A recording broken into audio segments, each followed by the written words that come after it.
আমি এখন শহীদ সরওয়ার্দী উদ্যানে খুব একটা কষ্টের কথা শেয়ার করি।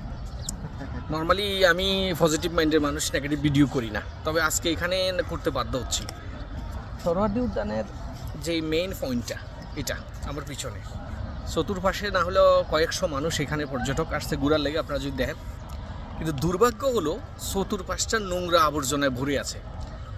এই যে পানিটার মধ্যে চার কাপ, প্লাস্টিক, কাগজ, ঠোঙ্গা, মানে যা আছে আমি যদি দেখাই, দেখেন পরিষ্কার তো নাই, পানি নোংরা আবর্জনা হয়েছে, দুর্গন্ধ ছড়াইতেছে। আর এই হলো ড্রেন, এটা তো কম আছে, ওই পাশে আরও অবস্থা খারাপ, মোটামুটি রীতি আবর্জনা স্তূপ বানায় রাখছে চতুর্পাশে।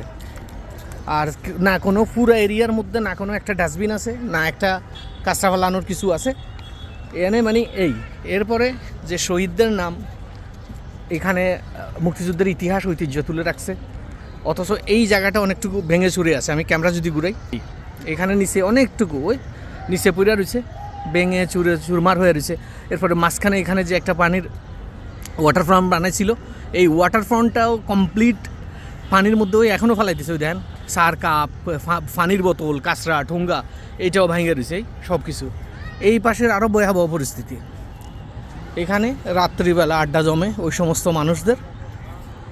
এই পরিস্থিতি, এই হলো অবস্থা। দেখেন এটা হলো শহীদ সরওয়ার্দী উদ্যানের সবচেয়ে খারাপ সাইডটা। এখানে শতে শতে মানুষ চতুর্পাশে, অথচ একটা ডাস্টবিন নেই, এখানে কোথাও একটা ডাস্টবিন নেই।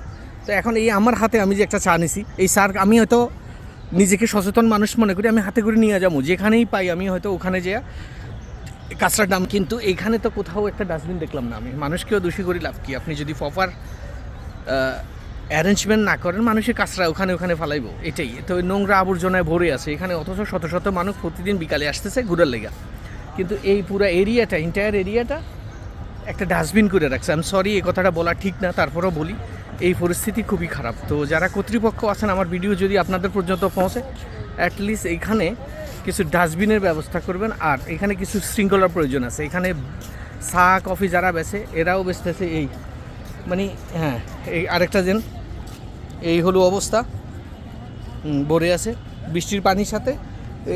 ঠোঙ্গা, পানির বোতল, চকলেট, চার কাপ, কফির কাপ, সব কিছু এনে পড়ে আছে। বাস এর উপরে মানুষ ঘুরতেছে, আরও ফালা কাঁচরার মধ্যে আরও কাঁচরা ফালাইতেছে। এই এমনের আমাদেরকে কাটি দিয়ে। তো এই হলো অবস্থা। তারপরে এটা যে এই সরওয়ার্দী উদ্যানের মেইন যে জিনিসটা ওয়াটার ফ্রন্ট, এই ওয়াটার ফ্রন্টের অবস্থা আরও খারাপ। আমি এটা যদি দেখাই, এটা একটা মোটা ওইখানে ভেঙে চুরে আছে। এই পানির রং দেন, পানির মধ্যে কি এগুলা, এই হলো অবস্থায়। এত বড় একটা জায়গা, এত বড় একটা বিখ্যাত জায়গা, এরকম নোংরা আবর্জনায় ভরে আছে, দেখার কেউ নাই, বোঝার কেউ, শোনার কেউ নাই, সব কিছু মানে দেখেন। জানি না এগুলা কবে মেরামত করা হইব। এইটা হলো সরওয়ার্দী উদ্যানের বর্তমান পরিস্থিতি। এখন এই জিনিসগুলো তুলে ধরলে হয়তো অনেকের কাছে খারাপ লাগবে, কিন্তু বাস্তবতা হলো এটাই। একে তো পাবলিককে কাঁচরা ফালানোর কোনো কিছু আছে এখানে না, কাঁচরা কোথায় ফালাইবো এটার কোনো জায়গা আছে? তো পাবলিক স্বাভাবিক, কেউ চা খাইতেছে, কেউ কফি খাইতেছে, কেউ সিগারেট টানতেছে, যে যেটা করতেছে সব কিছু এখানে ফেলাইতেছে। আর চতুর্পাশে যে ছোটো একটা লেকের মতো দিছে, চতুর্পাশে পানির পুরাটা ভরে আছে কাঁচরা, নোংরা, আবর্জনার মধ্যে। তো আমার কাছে খারাপ লাগলো, এই জন্য আমি ভিডিওটা করলাম। আমার ধারণা হয়তো কর্তৃপক্ষে কেউ না কেউ যদি চোখে পড়ে, অ্যাটলিস্ট একটা যদি যথাযথ উদ্যোগ নিই, এই জিনিসটা যদি বন্ধ করে, হয়তো কিছুটা হলো দেশের অন্তত মিনিমাম একটা জিনিস, বিশেষ করে এরকম সরওয়ার্দী উদ্যানের মতো জায়গা, এমন জায়গার মধ্যে কিছুটা হলো পরিবর্তন হবে, নোংরা আবর্জনাগুলা কমে আসবে। মানুষ যদি কাঁচরা ফালানোর জায়গা, ওখানেও কিছু তুলছে, আমি দেখতেছি ওখানে নোংরা আবর্জনা কিছু ওখান থেকে তুলছে, উপরে রেখে দিছে, এখানে দেওয়া যাচ্ছে। এই হলো অবস্থা।